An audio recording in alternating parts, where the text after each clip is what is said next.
can be only one. Well, the box office figures in Europe are pretty good. There can be only two. Have you thought about a TV show? Okay, screw it. There can be loads. This sequel's kinda tragic. This sequel's kinda tragic. The original Highlander is a curious combination of sword and sorcery, time-spanning romance, and macho action-adventure that could only have come into existence in the 80s. A British production based on an American script, helmed by an Australian and inexplicably casting a Frenchman as a Scotsman. I'm Connor MacLeod of the Clan MacLeod. And cinema's most famous Scotsman as a Spaniard. I'm not Spanish, I'm Egyptian. Whatever, it told the story of a secret society of immortal swordsmen battling through the ages to become the last of their kind and sole inheritor of a vaguely defined prize. The film is shot in the fast-cutting, kinetic MTV style typical of director Russell Mulcahy, whose celebrated music videos include the likes of Duran Duran. It is accompanied by a soundtrack combining original songs from Queen and a lush orchestral score from Michael Kamen. The film failed to light up the box office in the US when it debuted in over 1,000 theaters in March 1986, racking up less than $13 million on a $19 million budget and sinking out of the top 10 within a week. At first glance, it seemed an unlikely property to become a franchise, or even to receive a sequel. But Highlander was remarkably popular in Europe, particularly in the lead actor's home country, and like many indescribably odd cultural icons of that decade, the film found its audience and gained a cult following on home video. So, driven by European zeal, a sequel emerged. It was filmed in Argentina for perceived budgetary benefits. The crew's salaries were initially estimated to be a third of their unionized Hollywood equivalents. Famously, the film became mired in delays because of lack of movie-making experience, vital industry infrastructure, and the collapse of the country's economy. The film's completion bond company, essentially their insurers, took over a few weeks before filming was complete and locked the director and producers out of the editing room. They worked quickly to release a cut, any cut, as soon as possible to recoup the investors' money. Released in the US in November 1991 in a brutally short, less than 90-minute cut, the result was, well, in the producer's own words, Yeah, it was terrible. Critics agreed. Robert Ebert called it hilariously incomprehensible and almost awesome in its badness, and audiences quickly abandoned it. Although it debuted at number 3 in the box office, it was gone from the top 10 after 3 weeks and garnered only $15.5 million on an estimated $34 million budget. A European version was edited with input from the director and producer, but it didn't fare much better with audiences. Various attempts to re-edit the film followed on the home video market, with new special effects, changes to the storyline, and substantially increased running times, but the film has never quite shaken the moniker of being one of the worst sequels of all time. But why is that? And is it really as bad as people say? Welcome to Deep Cuts, where we peel back the layers of movies that didn't resonate with audiences to try and understand why. As a sequel, this film has an unspoken set of expectations from the outset that present potential pitfalls for all sequel filmmakers. We will consider the story, the characters, and the production to see where the film went off course. This film is notorious for being one of the worst films ever made, but in an attempt to be methodical, we have devised a list of 9 key components in 3 categories that we feel all successful sequels need to have. We will discuss whether or not this film succeeded in each category and give it a score at the end. So what made the original Highlander story memorable and loved by fans? It had a unique and intriguing premise, a group of immortal, sword-wielding warriors in a century-spanning contest to best each other in decapitating duels. Their goal? To be the last one standing. There can be only one. And be granted some sort of prize. It's something to do with limitless knowledge and mortality. Something like that. The world of the film and its lore are painted in broad brushstrokes, but never over-explained. The mechanics of the mythology aren't the point. It's cool sword fights in the neon-lit New York streets, with flashbacks through history thrown in for good measure. The film plays out across two timelines. The present, in which plucky forensic police officer Brenda investigates a series of deadly sword fights in 80s New York and slowly uncovers MacLeod's true identity. And flashbacks to Connor's past, particularly his birth in 16th century Scotland, where he's schooled in the ways of the immortals by Ramirez. The transitions back and forth between different time periods allow the film to achieve a fine balance between chapters of exposition from the past and the intrigue of the investigation and excitement of the dueling scenes in the present. It also allows the film to have events from one period explain or comment upon events in another, exploring themes such as the loneliness of immortality and the struggle to come to terms with losing those you love. Connor, having lost his true love Heather in the past, is reluctant to become romantically attached to Brenda in the present. He also has a complete character arc, from an earnest and simple man struggling with his new identity to a snarky cynic who's seen it all a million times. And it's not really one genre. It has something for everyone: action, fantasy, and romance. At its core, the formula is action and tragic romance in cool music video-like settings with a mysterious hero who wins in the end. Highlander II is still a blend of genres, but it substitutes fantasy for science fiction and isn't terribly interested in romance. More on that later. Set in the distant future of 2 years from now, it presents the audience with a dystopian world ravaged by an ecological disaster. The ozone layer has been completely destroyed by all that hairspray we used in the 80s. To protect humanity from the sun's radiation, Connor used the physics expertise he presumably gained as a result of the prize to create a force field around the planet. The result is a humid monoclimate in constant semi-darkness, which arguably set the stage for the Matrix and particularly the Animatrix. Great for those neon-lit sword fights, but pretty miserable to live in. My life stinks, and it's your goddamn fault, you old bastard. Switching genres isn't necessarily a bad idea. Aliens, often cited as an example of a successful sequel, switches the original movie's combination of hard science fiction and gothic horror for a mix of science fantasy and action. In the Marvel Cinematic Universe, Thor has gradually transitioned from darkly serious mythic fantasy to a candy-coloured comedy, generating much critical acclaim and box office rewards. However, Thor's main character traits of strength and lovable arrogance remain intact, and we get to see them through a more comedic lens. This, however, is not the case in Highlander II. Given the original film covered Connor's life from the 16th century to the 80s, taking the story into the future seems like a logical next step. This inevitably means a shift in genre from fantasy to science fiction. But the writers decided to go all in with this genre shift, giving a sci-fi twist on Connor's past as well as his future. It explains that the immortals are aliens from a distant planet called Zeist. Zeist? Are you sure? Yep, that's what they went with. It sounds like a brand of laundry detergent. I know, or an energy drink. Or a town in the Netherlands. It is a town in the Netherlands. So wait, the Spanish Egyptian was Dutch all along? So, unlike the original, this film does explain the mechanics of its lore, but in doing so simultaneously breaks the original movie's plot, as well as failing to completely explain anything in a satisfactory way. Like many origin stories, it adds nothing and undermines the original's formula. Like its predecessor, the movie uses flashbacks to the distant past or Zeist, depending on the version, as well as the raising of the shield to tell its story. However, rather than showing the complexity of the character's development over centuries or using events of the past to comment on situations in the story's present, it just feels jarring and abrupt. They seem to be desperately skipping around in an attempt to explain how these events could be possible. They're trying to emulate the formula of the original, but it's a hollow attempt. The action is boring, the romance is not tragic or even developed, and the hero is made much less mysterious. So despite some nods to the original, the tone and plot run sharply against those in Highlander 1. So when it comes to not fucking with the formula, this movie fails.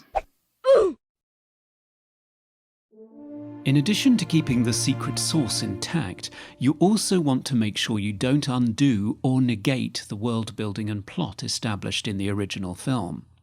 On one hand, the original helped out the filmmakers in this respect because it paints the film's mythology in broad brushstrokes. It doesn't over-explain the mechanics of the quickening or immortality, or all the rules around it. The immortals simply exist, a naturally occurring magical anomaly living secretly among us. When our main character, Connor MacLeod, played by Christopher Lambert, asks his mentor, Ramirez, played by Sean Connery, for an explanation, he replies, Why does the sun come up? Or are the stars just pinholes in the curtain of night? Who knows? This central conceit is simple, and any attempt to tease out details of how it works are deflected with a hand wave. Why didn't you die? Hey, it's a kind of magic. But unfortunately, the original definitely ends with a complete resolution of its central conflict. Connor is the only one, and he becomes mortal. This poses a significant problem for anyone attempting to write a sequel. There aren't any loose ends.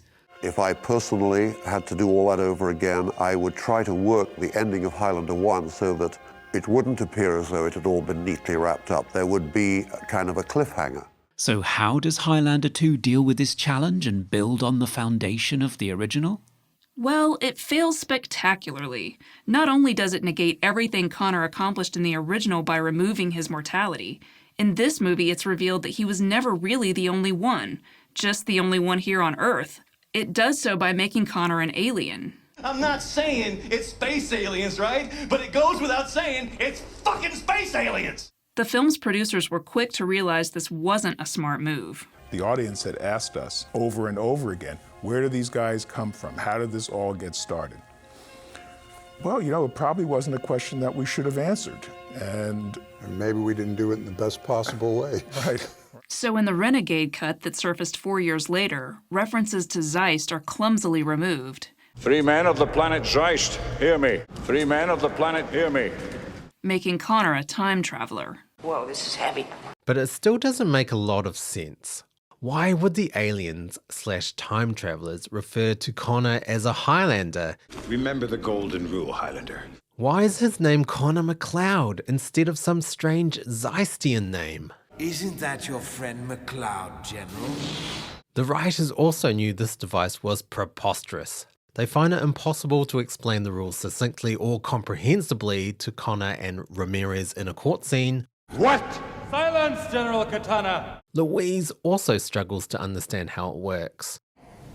Something like that. The audience didn't stand a chance. The entire concept of the Immortals being aliens or time travelers completely breaks the original idea of the first Highlander film. At a high level, it seems like Highlander 2 succeeds on this point, introducing a new conflict and new stakes. The plot diverges from one man's quest to be the last man standing in a battle to the death, and is more focused on saving the planet from pollution. Or evil corporations? Or aliens? Fucking space aliens! Yeah, saving it from other aliens. But on closer inspection, the plot is executed with very similar beats echoed across both movies. It begins with Connor having flashbacks of a war while attending a public event. He has initial fights with fellow immortals, ending with decapitations. He meets a love interest who knows more about him than he's comfortable with. Ramirez shows up and fights Connor while the confused love interest cowers until they all giggle and have a nice chat. The mentor dies heroically. The villain endangers the lives of innocent people with dangerous driving. Hero and villain fight in a wet post-industrial location, and Connor wins with much animation and a happy ever after with the woman he loves. But we'll give it a pass because despite these similarities, it feels so far removed from the original because of other factors, including the characters. If an audience goes to see a sequel, you can assume that they not only liked the window dressing of the original, but the characters as well. They've been on a journey together, and they want to know what happens to these characters next. But if the sequel throws out all that was accomplished in that original journey, then it is destroying the foundation of the audience's relationship to the characters. Highlander 1 introduced us to a super cocky and confident main character who is pretty likable in modern times, except when he's being homophobic. You a faggot, Nash? Why, Garfield? You cruising for a piece of ass? But through flashbacks, we also get to learn along with him and see how he became the badass character that we love. During the film, Connor lost his mentor and his first true love, but after over 500 years of battles, he finally defeated the evil Kurgan and became the last immortal, which made him mortal. The end of the film finds him looking forward to his mortal future with Brenda. However, Highlander 2 shows us that he didn't get to enjoy the rewards of a long and happy life with Brenda because the ozone layer killed her, and he also wasn't really the last immortal. Within the first 25 minutes of the film, a couple of wacky birdmen show up to kill him, and Connor's defeat of them leads to him turning young and immortal again, as well as the resurrection of Ramirez. Ha! The check cleared. It also undermines Connor's achievement of the prize in the original, which, as far as we can tell, is limitless knowledge. I know what people are thinking all over the world. Presidents, diplomats, scientists. Connor presumably used this ability to switch from his low-profile career in antique dealing to become a high-profile Tony Stark-like entrepreneur who invented a solar radiation shield. Although, if you live a very long time, I guess you can have all sorts of careers. Unless you're a Grail Knight, then you just sit in a room full of cups, like an usher in the world's dullest art gallery. Or, if you're a sparkly vampire, then you just perpetually go to high school for some clearly non-nefarious reason. Or you give it all up to marry Viggo Mortensen. Relatable. Yummy. But with the arrival of the other immortals and the Quickening, Connor inexplicably loses his hive mind mojo and his advanced age, and he becomes clueless for the rest of the film. Even if the arrival of 2 flying immortals canceled his prize, he already should have figured out that the shield wasn't needed anymore. His ability to read minds should have instantly warned him that evil corporate guy was exploiting the whole planet by needlessly keeping the shield in place. Everything that was established in the first film pertaining to Connor's reward for being the last immortal and his resulting abilities is immediately erased in the first 30 minutes of the sequel, leaving the audience feeling slapped in the face.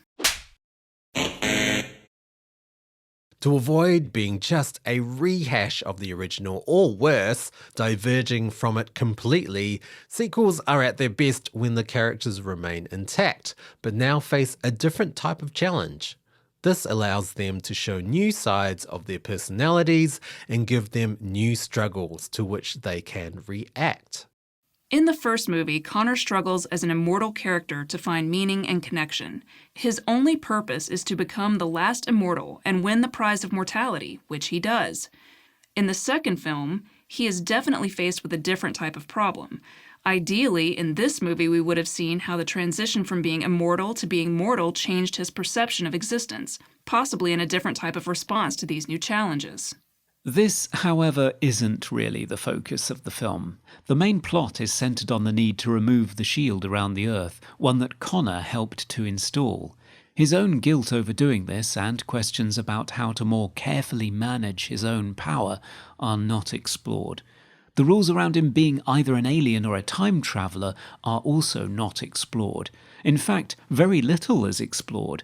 So while he does face new challenges in the story, the knowledge and power he obtained in Highlander 1 is not challenged or deepened, or really referenced at all.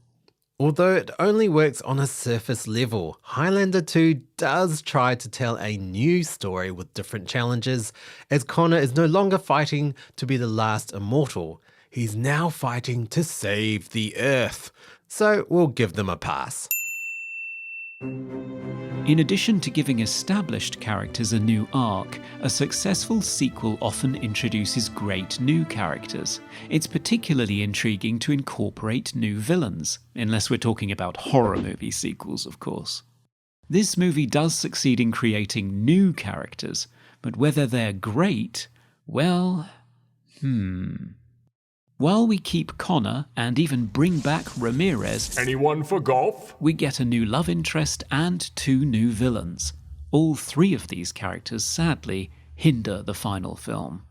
First up, we have General Katana, Michael Ironside, who is either an alien leader or an immortal military leader from the distant past, depending on which version you're watching. It's aliens! Either way, Connor and Ramirez fought against him in some sort of civil war, and were punished by being sent to 16th century Earth. Katana's character is not well developed, and it is unclear why he makes most of his key decisions. For example, his first move in the film is to send those two bird-like henchmen to find Connor and kill him, allegedly to prevent him from deciding to return home to Zeist, or the past. Something like that. Even the henchmen themselves don't see the reasoning behind this, as he is now mortal and quite old. He's an old man now. He'll be dead in a couple of weeks. So once again, we have the characters telling us that the script makes no sense. Nevertheless, he's able to kill them, regain his youth and immortality, and resurrect Ramirez. And the chair. All because of this failed assassination attempt. It's unclear why battling Connor in modern-day Earth is preferable to battling him on Zeist or in the past. It seems to do nothing but put Connor in a better position. Letting him die of old age on Earth would have been the smarter move. Katana is also irritating with his constant laughing and smugness. He seems like more of a cartoon villain than anyone to be truly scared of, and certainly is not nearly as terrifying as the Kurgan. If anything, he's a pale imitation of him. For some unknown reason, Katana decides to team up with the other new villain in the film, David Blake, played by John C. McGinley. Blake represents the great 80s staple, evil capitalists being evil. He's in control of the S.H.I.E.L.D. Corporation, which charges fees from countries wishing for protection from the S.H.I.E.L.D. You can't think about this too much, because we learn that there is no power on Earth strong enough to shut off the S.H.I.E.L.D. There simply isn't enough energy on the planet to take down the S.H.I.E.L.D. without killing us all. So it's unclear what would happen if a country didn't pay. And if it can't be shut off, then in theory his only job is cashing checks. But his conference room is filled with gun-toting executives who are willing to murder a man for interrupting a meeting. He's not particularly menacing either. Finally, we have Connor's new love interest. On the surface, Louise has a lot to like. She's played by Virginia Madsen. She's labelled an eco-terrorist, but is actually a whistle-blowing vigilante who rappels into secret structures to steal secrets and expose the truth. She seems like a proactive woman with agency, much like Brenda. However, about 10 minutes after meeting an aging Connor, he throws her into a trash can, kills two flying psychos, gets magically electrocuted, and then emerges from a wall of fire as a 30-something dreamboat. This obviously has quite an impact on Louise because she immediately has sex with him. In the Renegade cut, they bump uglies right then and there in an alley. Oh, the romance. Think I do this every Saturday night? I should hope she doesn't do this every night. Nah, she's too busy going on the run with Kenny Loggins. For the rest of the film, Louise lounges in a robe in Connor's apartment while he takes care of all the important action. It's true that the female leads in both films inexplicably fall head over heels for the Highlander, despite massive red flags like his hobby of decapitating people. And at least Louise doesn't end up as a damsel in distress like Brenda. But Brenda generally has more to do than her replacement. So while this movie certainly kept the headlining talent from the original, even breaking the movie to keep Sean Connery in the cast, random shit. The new characters they offered were not well written enough or compelling enough to make up for the many other issues in the film. Not just in how it was conceived, written and cast, but also in how it was produced. When it comes to production techniques in sequels, the closer you keep to the original, the better. Often these components work subconsciously on the audience and leave them either with the general sense that they are in the world established by the original, or they are not. For low or mid-budget movies, the first two Highlander films punch above their weight in terms of production design. The original was shot in New York, London, and many stunning, if brutally cold, locations in Scotland for its globe-trotting, time-spanning plot. Its sumptuous location work gives the 16th century flashbacks grit and authenticity. Its production designer, the late Alan Cameron, did similar work for Ron Howard on Willow, Far and Away, and 2 of the Robert Langdon thrillers.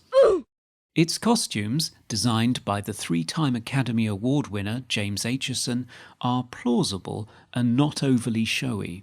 By contrast, Highlander 2's production was based in Argentina on the misguided notion that this would reduce the film's costs. Its budget and resources were impressive. Veteran British TV production designer Roger Hall constructed a mile-long set of the futuristic city streets, while costume designer Deborah Everton, whose previous assignment was James Cameron's The Abyss, created over 100,000 costumes to populate the film's fantastical time periods and worlds. This movie leans hard into a cyberpunk aesthetic, and most scenes are dark and gritty. It's more visually reminiscent of Blade Runner than the original Highlander, which gave us the sunny Scottish countryside to offset the dark city streets of New York. Highlander 2 feels cold and dark, with not much reprieve other than the also desolate desert world of Zeist. The costumes are overall forgettable, with only a few that stand out, and most not in a good way. The world of the film feels sparsely populated, bizarre, and difficult to relate to or take seriously. It doesn't feel like an extension of the world of the original, it feels like something completely unconnected. Music plays a huge role in a film's tone, and Highlander was no exception. The original Highlander was elevated immensely by the combination of Michael Kamen's epic orchestral score and unforgettable original songs from Queen. This is a tough act to follow. However, instead of finding a composer to work from the original score to develop new themes while having regular nods to the original, they decided to go in an entirely new direction by reaching out to Stuart Copeland. Copeland is most well known as being the drummer from The Police, and scored a number of TV shows in the 80s, including Droids and The Equalizer. His style is heavily synth-driven, in contrast to Michael Kamen's lush orchestral scoring. Yeah, what was it you messaged me while you were watching the film? That the music sounds like outtakes from a Pac-Man harpsichord nightmare? Nailed it! Unlike the first movie, Highlander 2 lacks strong musical themes. Queen's "Who Wants to Live Forever" was firmly established throughout the original, whereas here it's only given a few nods, with no comparable theme to replace it. In fact, all of Queen's music elevated the original into the memorable and beloved film it has become, but you won't find anything approaching that in the sequel's score or soundtrack. The film resorts to plugging the previous film's songs to remind you of the original, but it only serves to remind you how much poorer it seems by comparison. Oh, the romance. Combined with the music, the original film's cinematography makes you feel like you're watching a rock opera. It had a distinct visual style, which was established by director Russell Mulcahy in his grandiose and kinetic music videos, and executed by British cinematographer Jerry Fisher.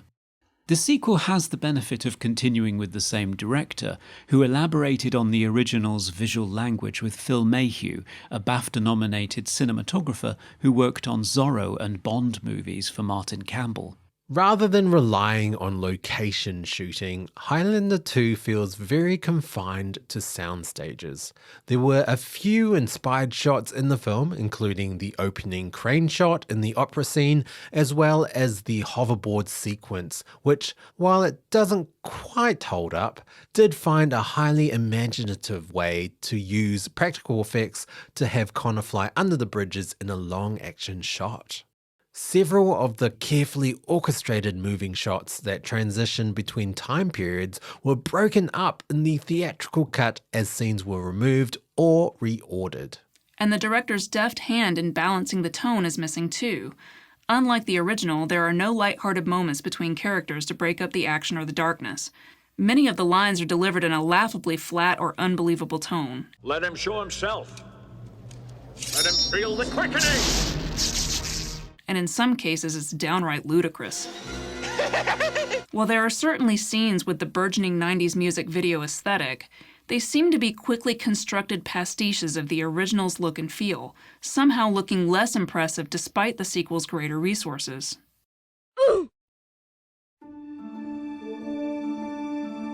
Ultimately, Highlander II did not resonate with audiences, and the simplest reason for this is that it didn't mirror the original in its story and world building, its legacy characters, or its visual and sound design.